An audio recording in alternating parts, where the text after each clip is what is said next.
બીજા મહત્વના સમાચારની વાત કરીએ તો દરિયામાંથી 200 કરોડનું ડ્રગ્સ ઝડપાયું છે। ગુજરાત એટીએસ અને કોસ્ટગાર્ડનું દરિયા વચ્ચે આ મોટું ઓપરેશન 200 કરોડની કિંમતનું 40 કિલો જેટલું ડ્રગ્સ ઝડપી પાડવામાં આવ્યું છે। પાકિસ્તાની ફિશિંગ બોટ અલ તયાસામાં આ જે ડ્રગ્સ છે તે લવાઈ રહ્યું હતું। ડ્રગ્સ સાથે 6 જેટલા પાકિસ્તાનીઓ છે તેમને પણ ઝડપી પાડવામાં આવ્યા છે। જો કે આ જે ડ્રગ્સ છે તે પંજાબ ખાતે મોકલવાનું હતું તે પ્રકારની માહિતી અત્યારે સામે આવી રહી છે। 200 કરોડનું ડ્રગ્સ ઝડપી પાડવામાં આવ્યું છે। દરિયામાંથી 200 કરોડનું ડ્રગ્સ ઝડપાયું છે। લગભગ 40 કિલો જેટલું આ ડ્રગ્સ હતું।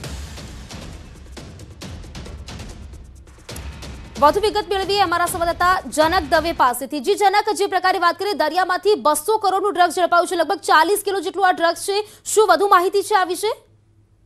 પ્રતિ જે ગુજરાત એટીએસ પાસે એક સ્પેસિફિક માહિતી આવી હતી કે ગુજરાતના રસ્તે થઈને એક મોટા પ્રમાણમાં જે ડ્રગ્સ છે પંજાબ પહોંચાડવાનો એક પ્રયાસ થવાનો છે અને એ સ્પેસિફિક હ્યુમન ઇન્ટેલિજન્સના આધારે જ ગુજરાત એટીએસ એક રણનીતિ બનાવી હતી અને જ્યુરિસ્ડિક્શન આપ જેમ જાણો છો કે સમુદ્રની અંદર હતું, જેના કારણે ભારતીય કોસ્ટગાર્ડની પણ મદદ લેવામાં આવી અને ત્યાર પછી સ્પેસિફિક ઇનપુટ હતું, એના અક્ષાંશ રેખાંશ સાથેનું કહી શકાય એવા પ્રકારનું સ્પેસિફિક ઇનપુટ હતું કે આ પ્રકારની એક બોટ આવશે અને એ જગ્યાએ પહોંચવું જરૂરી હતું। એટલે એક રણનીતિ તૈયાર કરવામાં આવી સ્પેશિયલ ઓપરેશન માટેની અને એની અંદર ભારતીય કોસ્ટગાર્ડના કેટલાક જવાનો સાથે ચાર્લી જે શિપ હતું એ ઉપરાંત ગુજરાત એટીએસના અધિકારીઓ એ બોટમાંથી જખૌથી લગભગ 60 કિલોમીટર દૂર, એટલે અગર નોટિકલ માઇલ્સ જોવા જઈએ તો લગભગ 32-33 નોટિકલ માઇલ્સ દૂર એનું લોકેશન મળ્યું અને ત્યાર પછી એ સસ્પેક્ટ બોટ જે પાકિસ્તાની ફિશિંગ બોટ અલ તયાસા જે છે એને આંતરવામાં આવી અને એની જ્યારે તપાસ કરવામાં આવી તો એ બોટની અંદરથી લગભગ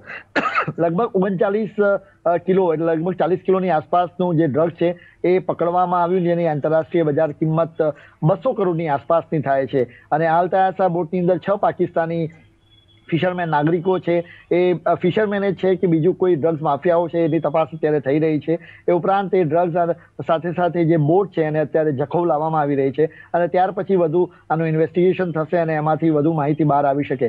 પરંતુ આ જે રૂટ છે ફરીથી એ જ રૂટ સાબિત થઈ રહ્યો છે। કરાચીની આ બોટ રજીસ્ટર્ડ છે અને પાકિસ્તાનથી આ ડ્રગ્સ પહોંચાડવામાં આવ્યું, એટલે પાકિસ્તાનથી પંજાબ સુધીનો જે રૂટ અત્યાર સુધી ડ્રગ્સ માફિયાઓ ઉપયોગ કરતા આવ્યા હતા એને જો કે ગુજરાત એટીએસની સતર્કતાના કારણે 1 વર્ષની અંદર લગભગ 7,000 કરોડની આસપાસનું ડ્રગ્સ પકડાઈ ચૂક્યું છે અને હજુ પણ આ બીજા પ્રયાસો ચાલુ છે ગુજરાત એટીએસના। અને આખું જે મોટું નેક્સસ છે એની નેક્સસની કમર તોડવાનું કામ ગુજરાત એટીએસ અત્યારે કરી રહી છે। આવનારા સમયમાં મારી પાસે જે માહિતી મળી જઈ રહી છે એ પ્રમાણે આ જે નેક્સસ છે એના તાર પંજાબ સાથે જ્યાં જોડાયેલા છે એ જ્યારે તાર બહાર આવશે ત્યારે જે સવાલો ઊભા કરવામાં આવ્યા હતા, આખો એક રાજકીય મુદ્દો આને બનાવવાનો પ્રયત્ન કરવામાં આવ્યો હતો, એ વ્યક્તિઓને જવાબ આપવો પણ કદાચ ભારે પડી શકે એમ લાગી રહ્યું છે। કારણ કે જે તાર છે અત્યારે, કારણ કે ઓપરેશન હજી પૂર્ણ થયું નથી, થોડા સમયમાં એ સંપૂર્ણ માહિતી ન્યૂઝ 18 ગુજરાતી પાસે પણ હશે અને આપણે દર્શકોને બતાવીશું કે આ જે આખું ડ્રગ્સ રેકેટ છે એના માફિયા ઓરિજિનલ કોણ છે અને કયા વ્યક્તિ દ્વારા આ ડ્રગ્સ પાકિસ્તાનથી અહીંયા મંગાવવામાં આવ્યો હતી, તમામ માહિતી એ વ્યક્તિના લોકેશન સાથેની કેટલીક માહિતીઓ એજન્સીઓ પાસે આવી ચૂકી છે અને એને ક્રેક કરવાની કોશિશ અત્યારે ગુજરાત એટીએસ અને બાકી એજન્સીઓ દ્વારા કરવામાં આવી રહી છે। પ્રતિક, બિલકુલ જે રીતે વાત કરીએ 40 કિલો જેટલું આ ડ્રગ્સ છે અને સાથે તેની આંતરરાષ્ટ્રીય બજાર કિંમત 200 કરોડ જેટલી ગણાઈ રહી છે, આ એજન્સીઓ માટે કેટલી મોટી સફળતા કહી શકાય?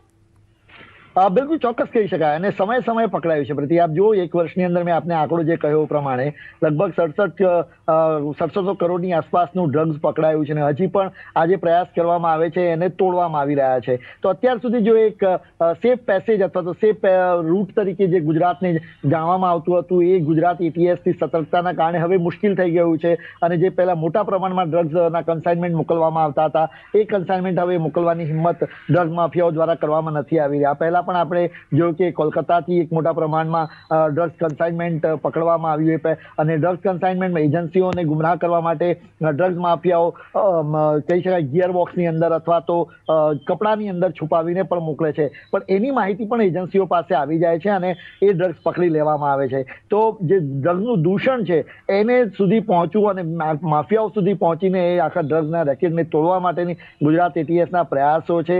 પોલિટિકલી એને મલાઈન કરવાની કોશિશ તમામ રીતે વિપક્ષો દ્વારા કરવામાં આવી રહી છે, પરંતુ જે મુહિમ અત્યારે ઉપાડવામાં આવી છે એ મુહિમ ઉપર કામ કરતા એક પછી એક ડ્રગ્સ કન્સાઇનમેન્ટો પકડીને એક આર્થિક ચોટ જે કહી શકાય એ ડ્રગ્સ માફિયાઓને પહોંચાડવામાં ગુજરાત એટીએસ અત્યાર સુધી સફળ રહી છે।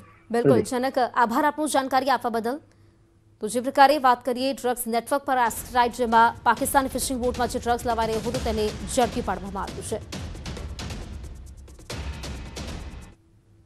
અને હવે વાત